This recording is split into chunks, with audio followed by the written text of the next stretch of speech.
अपने अधिकारों के लिए हम लड़ेंगे। और कब तक खामोश बैठेंगे? हम खामोश बैठ रहे हैं इस वजह से हमारे ऊपर ये नाइंसाफियां हो रही है। मराठवाड़ा का विकास इसलिए नहीं हो रहा है कि मराठवाड़ा के नेता जो है वो कभी भी अपनी नाइंसाफियों के ऊपर आवाज़ नहीं उठाते हैं।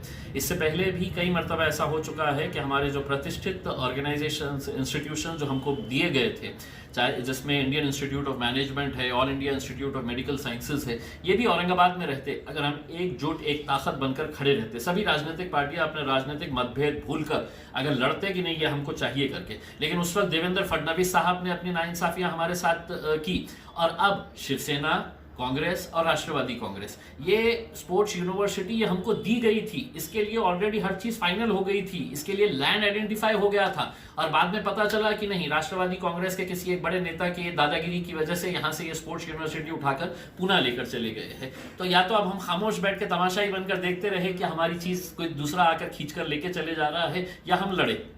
हम लड़ने वाले लोगों में से है।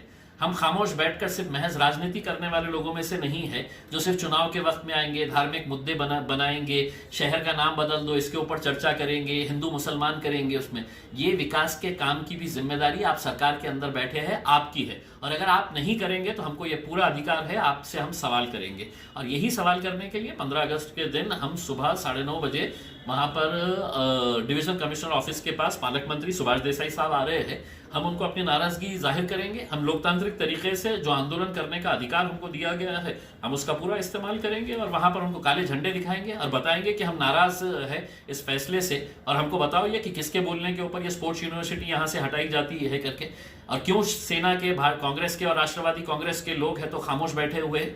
क्या ये सिर्फ अपने नेताओं के तलवे चाटने के लिए बैठे हैं? इनको अपने जिले से, अपने शहर से कोई मोहब्बत नहीं है? इनको अपने बच्चों के भविष्य के बारे में सोचना नहीं है?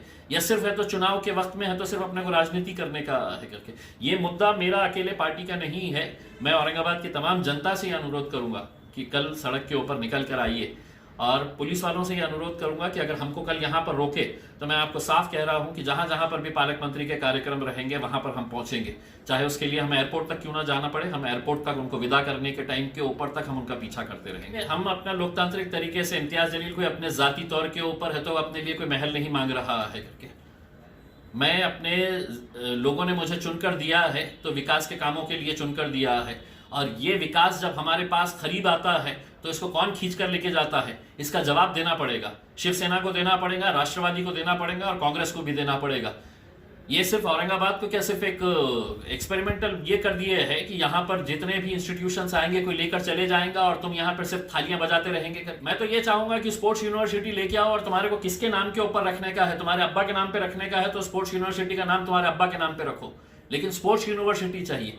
यहाँ पर यही तो ये है कि उसमें लाता कोई और है, फिर शुरू हो जाता है कि इसको ये नाम दो, उसको वो नाम दो, इसी इसके अंदर है हम खत्म हो जा रहे हैं। उसमें विकास का मुद्दा है, सब साथ में मिलकर करेंगे, और सबकी नैतिक जिम्मेदारी है। मैं तो तमाम राजनीतिक पार्टी के कार्यकर्ताओं से अनुरोध करूंगा कि आप लोग एक मर्तबा तो सड़क के ऊपर आओ, अपने शहर के लिए, अपने जिले के लिए, उसमें आप नेतृत्व करो। मैं कार्यकर्ता बनकर आपके पीछे खड़े रहता हूँ।